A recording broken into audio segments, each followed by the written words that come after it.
8h10 em Campos, de volta com Folha no Ar, primeira edição. Programa de hoje recebendo o Teseu Bezerra, coordenador do Sindipetro NF. Para você que nos acompanha tanto pelo rádio quanto pelo Face, nosso carinho aí, nosso muito obrigado pela audiência e pelas intervenções aí também. E daqui a pouco esse programa estará em podcast, todos os aplicativos de podcast. Voltamos com você, Luísio, e o assunto agora é, um dos principais aqui do dia, a crise financeira em Campos. E quais as alternativas possíveis? Então, Teseu, a gente fez esse painel aí, foi o 11º, 11º, 11º.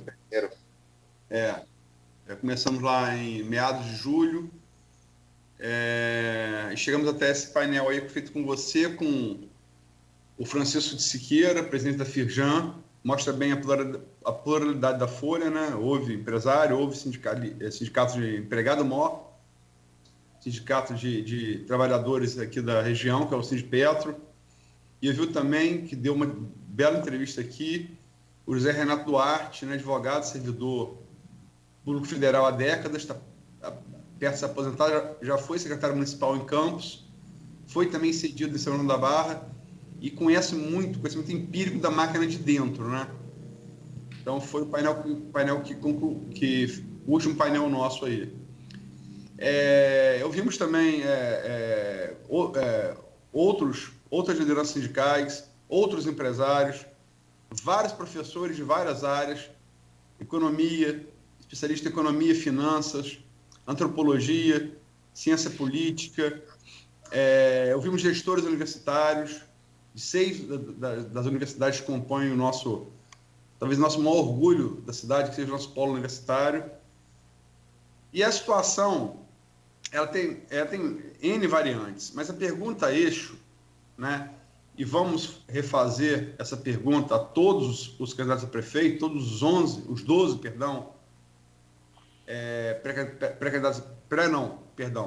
candidatos agora a já candidato. Isso. É que eu fico com esse pré, porque na cabeça... Era um cuidado que tinha que ter mesmo, e a gente tinha que ficar falando que era pré, né? Você fala que é candidato, prejudica o próprio...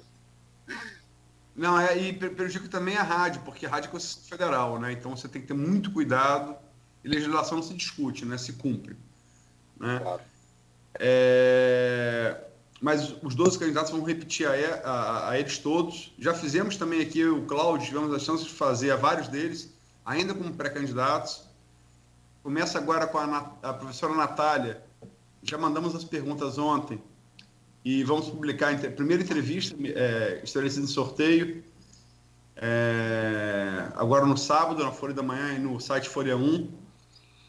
E vamos ouvir todos também aqui, a partir da próxima segunda-feira, estreando com o candidato Dr. Bruno Calil, né? Que é o seguinte: você tem um orçamento, que a obrigação legal do município é mandar para a Câmara, na LOA, a previsão orçamentária para o próximo ano. E a previsão orçamentária que o governo Rafael mandou é 1,7 bilhão para 2021. Nesses painéis, o economista Alcimar Chagas, estudioso da realidade econômica aqui da região, professor da UENF, colocou um valor menor e deu os vários números que ele conhece profundamente para poder balizar o que estava falando, projetando em 1,57 bilhão, que é menor que o valor mandado pela prefeitura. E, por conseguinte, o economista, o diretor da UF Campos, o professor Roberto Rosendo, disse que essa previsão inferior do Alcimar era, como ele chamou, entre aspas, otimista, né? Dado a crise financeira da Covid, que se prevê chegar com força ao Brasil em 2021. Enfim, qualquer que seja o valor, 1,7, 1,5, talvez até menos, você tem 1,1 desse valor comprometido previamente com folha de pagamento.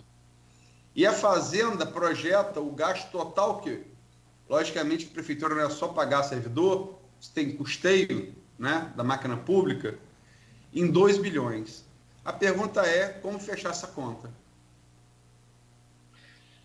Uma pergunta um tanto quanto difícil, já passaram vários especialistas aqui pelo programa para falar do assunto, né, Luiz?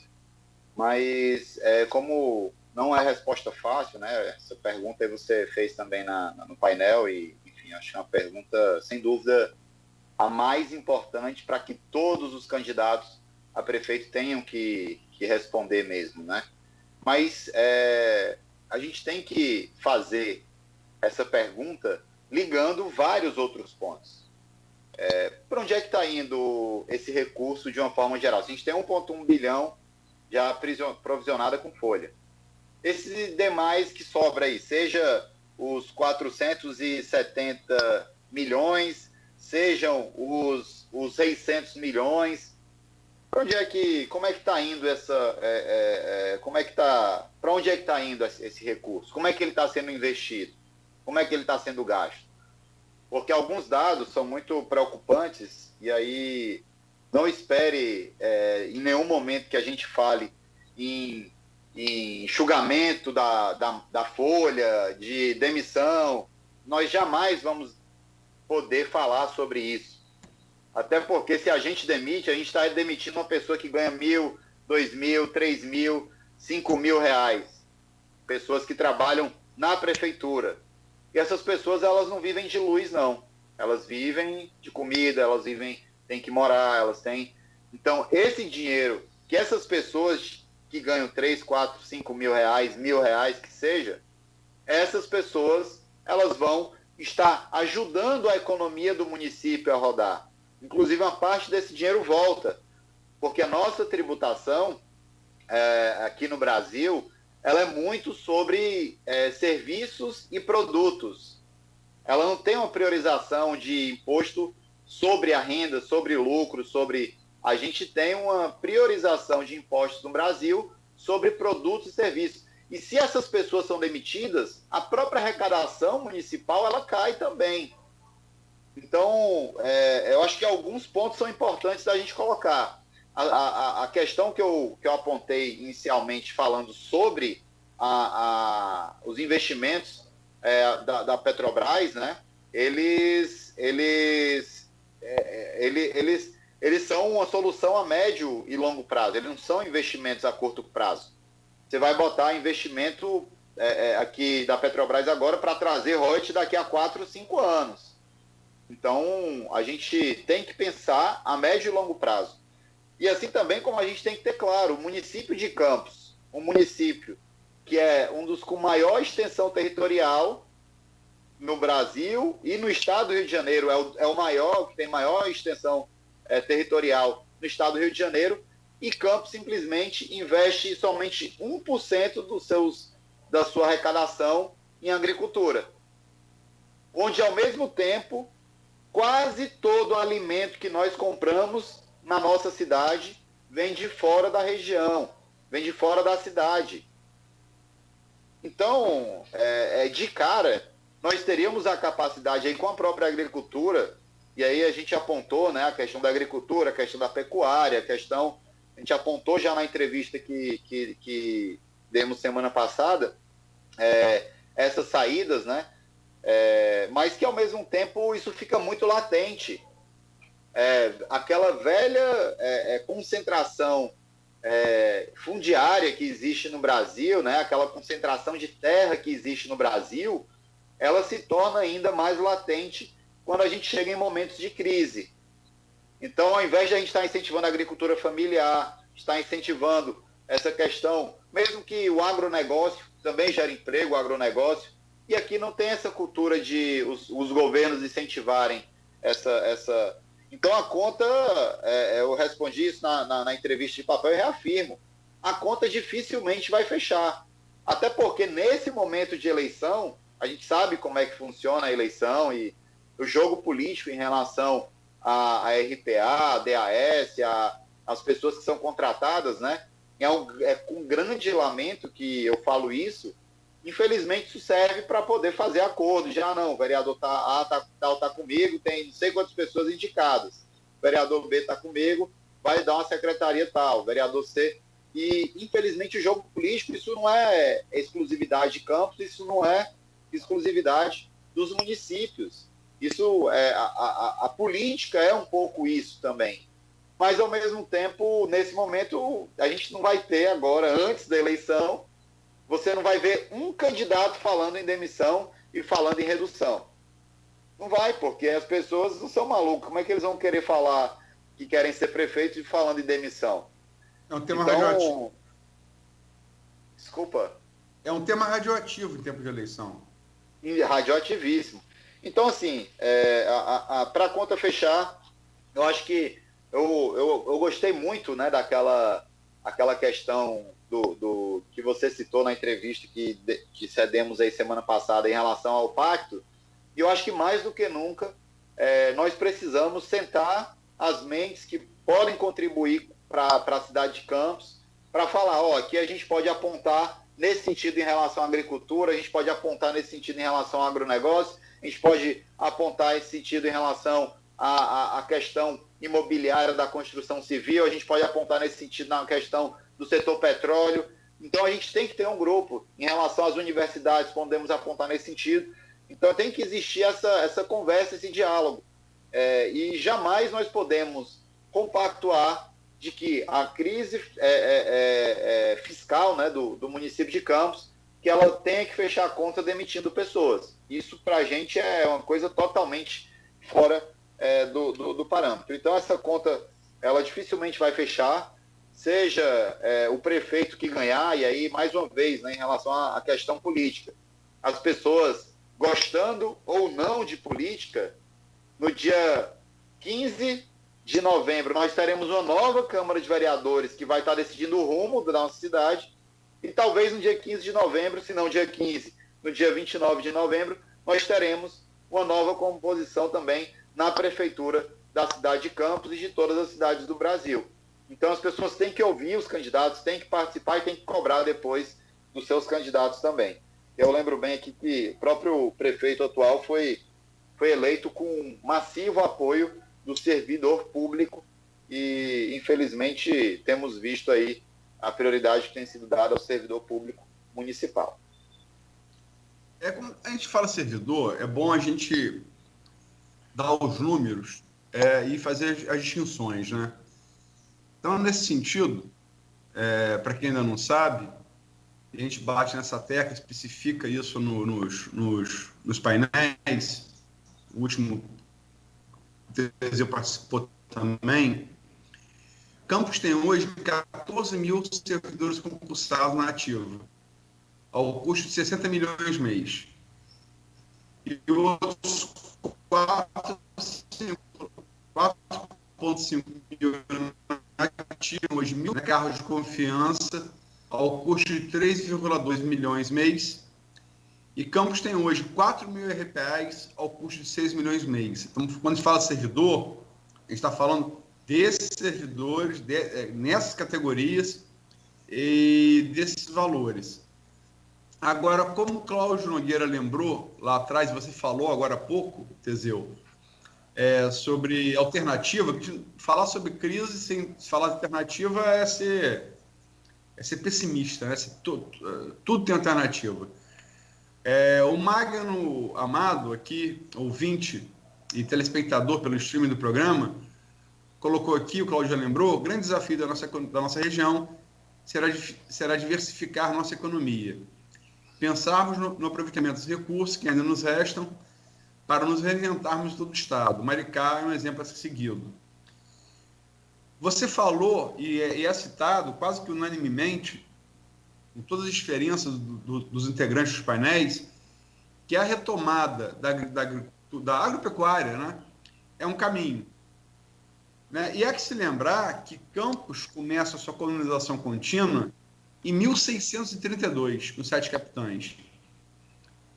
Década de 30 do século XVII. E de lá, até o final do século XX, a agropecuária foi o principal eixo econômico de Campos. Né? O primeiro carregamento comercial da Bacia de Campos se dá em 1977.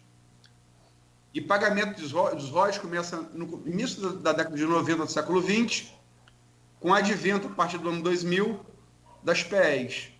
cuja última veio zero agora em agosto. Além da agropecuária, duas coisas. Primeiro, por que você acha que com o petróleo a agropecuária foi esquecida? E além da agropecuária, quais são as alternativas que você enxerga? Então, a própria... A gente tem uma oportunidade aqui em Campos, né, que se tornou um polo universitário, Luiz, onde é ímpar, né, essa possibilidade. A gente tem aqui pessoas que passam a morar aqui na região de Campos. E aí, claro, hoje em dia muita gente mora nas cidades vizinhas, mas que Campos ainda é a grande cidade, o grande polo regional. E essa, claro, ao longo dos anos que recebeu bilhões e bilhões de royalties e que não soube aproveitar e investir, trazer empresas, trazer indústrias, fomentar mais ainda a agropecuária, a gente tem oportunidade de fazer uma série de iniciativas, de parcerias público-privado, a gente tem aqui na Bacia de Campos uma oportunidade, ainda hoje, mesmo com toda a dificuldade, de serviços e equipamentos serem fornecidos aqui da própria região. E a gente tem o principal, que é o conhecimento técnico das pessoas. Nós temos pessoas aqui com alto índice de... Campos é uma região com alto índice de pessoas com muita escolaridade. Então, dentro dessas dificuldades que a gente vê, sem dúvida, pensar essas parcerias com as universidades para colocar fontes de pesquisa, trazer recursos dessa forma, com as parcerias públicos-privadas, no que tange as empresas júniores, no que tange essa própria aplicação desses recursos, incentivos para que as empresas venham para a região ser fornecedoras desse material, esse material que é usado na indústria do petróleo. O próprio fomento da agricultura, ele sem dúvida, ele requer também material e conhecimento humano. Então, a partir daí, e aí não tem como eu esquecer, deixar de falar disso, e voltando até aquela questão do bloco anterior, né, da lei de partilha, onde naquele momento, em 2010, onde o presidente Lula assinou a lei de partilha, também foi colocada a posição do conteúdo local. Então, tudo que era usado na indústria brasileira em relação à construção de plataformas tinha que ter pelo menos 75% de mão de obra nacional e de equipamentos feitos no Brasil. Isso fomenta a indústria local. Então, você pega um recurso do bem natural e você deixa um legado. E é esse o questionamento que nós temos que fazer nesse momento. Como a gente pode... E aí, sem dúvida, a própria Firjan, né, eu já tentei marcar, e realmente, devido ao aglomerado de agendas que a gente tem, mas a própria Firjan era para ser a grande encabeçadora dessa defesa da lei de partilha no que tange não somente a divisão dos recursos do royalties, que aí lembrando também que tínhamos 25% para a saúde e 75% para a educação, mas também a essa questão da indústria local, do conteúdo local, que é uma forma onde nós temos aqui na região esse bem para poder extrair, que é o petróleo, e temos as oportunidades de também ser os fornecedores com material e, claro, não só com material, mas com a força de trabalho, material humano dessa indústria. Então, as possibilidades existem. O que tem que ter é um diálogo, de fato, com a sociedade, com os movimentos sociais, com as federações, seja de indústria, seja de trabalhadores, para que a gente consiga pensar juntos e ter essa crise diminuída, né? Tem aqui outras participações aqui no streaming. O Magramado fala aqui: no que tange a máquina pública, nós temos que debater de maneira clara o aproveitamento da compra pública para a geração de riquezas, especialmente em gastos correntes de gastos correntes, inclusive repassados pela União. Aí pergunta quanto disso seria repassado para a agricultura familiar, né? Mas, enfim, eu queria ampliar essa pergunta do Magno, com a licença dele. A gente falou aqui como alternativas, e também são questões unânimes nos painéis, a despeito de todas as diferenças dos seus participantes. Uma delas é a retomada da vocação secular agropecuária, né? Outra, como você citou aqui, Teseu, a parceria com o polo universitário. E outra, que é até curiosa, por que Campos até hoje não adotou de maneira integral o pregão eletrônico de suas compras. Adotado, por exemplo, eu vou citar exemplos práticos, empíricos. No município vizinho de Macaé e no município de Niterói, que não está tão distante assim, eles baratearam em até 30% as compras do município. E, logicamente, que o dinheiro que você deixa de gastar com compra, você pode investir em outras coisas. Porque ele ainda não foi adotado integralmente em Campos. É uma pergunta curiosa, porque o avanço tecnológico ele nos dá essa possibilidade, né? Inclusive, boa parte dos portais de transparência, essas leis de transparência que foram criadas, né? Elas criadas aí ao longo das 2 últimas décadas, elas vêm justamente para aprimorar e aumentar essa transparência. Mas a gente sabe, Aloysio, infelizmente, e as notícias e as investigações que vão acontecendo ao longo dos anos, elas vão provando a forma como existe também de fazer essas contratações e, infelizmente, o fim delas. Então, não posso falar nada em relação especificamente a Campos, mas todo gestor público deveria fortalecer cada vez mais essa questão da transparência. E o próprio pregão eletrônico é mais um passo de transparência. Quando a gente fala em defesa do bem público, né, a gente tem que lembrar qual é o papel do Estado, e aí eu falei isso na entrevista também, mas é uma fala que eu acho muito significativa para a gente colocar aqui na rádio, nesse programa também no Facebook. Qual é o papel do Estado? Seja ele o município, o Estado mesmo, no âmbito dos Estados brasileiros, e o Estado no âmbito de país. O papel do Estado é escolher de quem que ele vai recolher impostos e como ele vai distribuir esses impostos.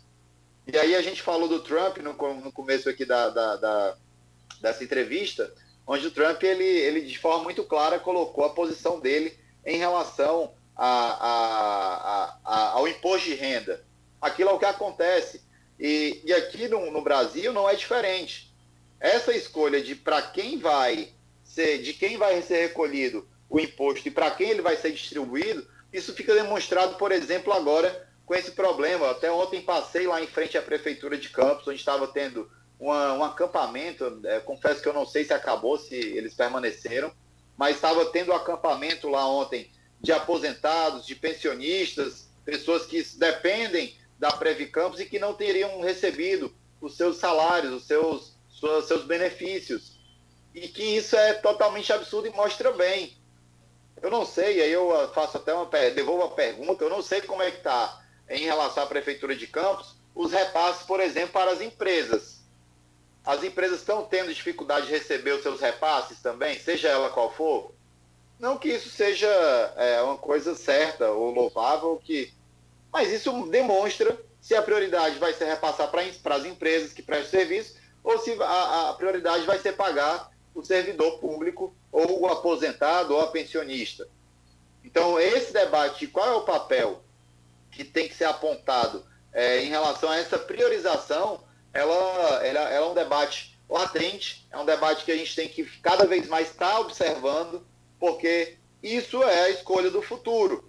De quem, se você quer ter um aumento, e aí não tem como a gente não citar a reforma administrativa, né? Não sei se você tinha preparado já outra pergunta para falar sobre a reforma administrativa que está sendo proposta aí pelo Paulo Guedes e pelo Bolsonaro, mas é um completo desmonte do Estado brasileiro.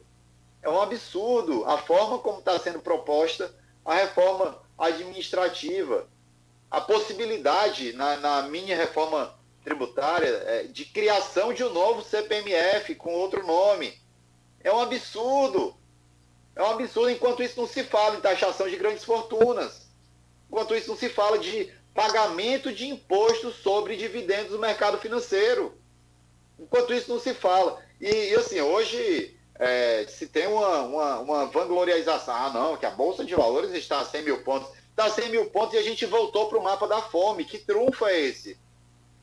Está a 100 mil pontos e a gente continua com o povo brasileiro desempregado, sem esperança. Que trunfo é esse? Os R$600 que foram aprovados, lembramos aqui que desses R$600, salvo engano, foi injetado no meio da pandemia 500 milhões de reais. 500 milhões de reais foram injetados do governo federal com essa questão da pandemia e os R$600, o salário mínimo, enfim, a depender do que foi feito. Aí imaginem vocês o tamanho da crise que nós estaríamos se não fosse essa iniciativa. Lembremos que depois de muita pressão, Bolsonaro e o Paulo Guedes queriam dar R$200 para o povo, para passar esse período.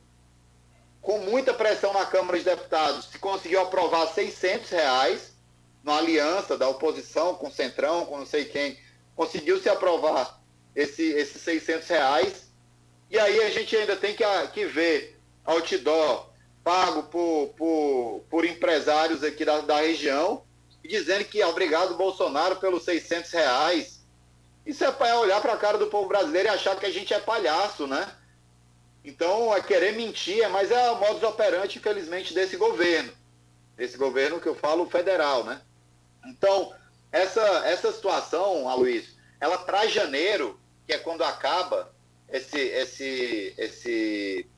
questão do auxílio emergencial, pode esperar, porque nós vamos ter um agravamento ainda maior da crise no estado do Rio de Janeiro, em especial aqui na cidade de Campos, que hoje nós temos 200 mil beneficiários de BPC, Bolsa Família, e a gente falando uma esfera aqui de 500 milhões, em torno de 511 mil habitantes em Campos, você falar em 200 mil beneficiários de programas de governo, é quase a metade da população. É mais da metade da população economicamente ativa na cidade. Então, é isso. O papel do Estado é exatamente esse. Escolher de quem vai sair o dinheiro e para onde vai. Isso vai se agravar a médio prazo e a longo prazo com a reforma. Nós não podemos esquecer que foi aprovada a reforma da Previdência, que foi aprovada, da forma como foi aprovada, colocando aí tempo de contribuição mínima, colocando uma série de parâmetros que o povo pobre, mais uma vez, vai amargar no futuro e colher esses frutos amargos dessa plantação que foi feita agora já no governo do Jair Bolsonaro. Só lembrar algumas coisas aqui para terminar o bloco. São 8h38, 8h38, já estamos passando bem do final. Mas tem que ser justo, né? As reformas trabalhistas, essa reforma de Temer, a reforma anterior de Temer e essa de Bolsonaro pode ser mais ambiciosas, mas elas foram feitas mini reformas por Fernando Henrique, foram feitas por Lula, foram feitas por Dilma Rousseff. Não é uma exclusividade desse governo. Esse governo talvez seja mais ambicioso, né? Em relação aos R$600, para ser justo também, a proposta inicial do governo foi R$200, sim. O Congresso elevou para 500 e coube o governo federal elevar a 600. Né? Foi a proposta ligada a 200, o acordo ao qual você se referiu corretamente elevou a 500. Essa coisa dos 600 foi do governo federal, que foi, na minha avaliação, só para Bolsonaro dizer, dê a última palavra. Acho que ele talvez nem tenha dimensionado o que seria, né? E quer manter agora sem ter de onde tirar, e quer tirar da educação para manter. E está gerando uma grande, não só da oposição, o dólar subiu nessa proposta aí. E a conta da crise a qual o Teseu se refere, bem, vai chegar ano que vem, não só porque vai acabar o auxílio emergencial, como também porque vão chegar a conta dos empréstimos dados às pequenas e microempresas, né? E aí, ou o cara vai pagar, ou o cara vai fechar, o que vai gerar mais desemprego. Né? Então, só essas complementações. Mas vamos partir. Não, vai lá. Eu ia inserir um outro elemento, mas pode falar aí, desculpe. Não, só para a gente partir para o último bloco, estamos já bem apertados. E o tempo voa, né? Nesse bate-papo bom. Quem entrou aqui agora aqui no meu particular aqui no Zap foi o Edivar Júnior, Teseu. Ele é companheiro seu também aí da Petrobras e, né, tá mandando um abraço aí, parabenizando pelas colocações. E Aloysio, tem a questão do pré-sal também, que a gente acabou não abordando assim com mais profundidade, né? É verdade. Tem que pré-sal, tem a questão do aeroporto de Campos, que foi sugerida pelo José Roberto Crespo aqui no grupo, mas infelizmente temos que fazer um intervalo e ir para a eleição. Vamos lá, são 8h41 em Campos, nós voltamos já com Folha no Ar, primeira edição, para você que nos acompanha aí no Face. Para quem está ouvindo o rádio e quer acessar o Face, Folha FM 98,3. Voltamos já ao oferecimento dos laboratórios Plínio Bacelar e Clínica Proteus.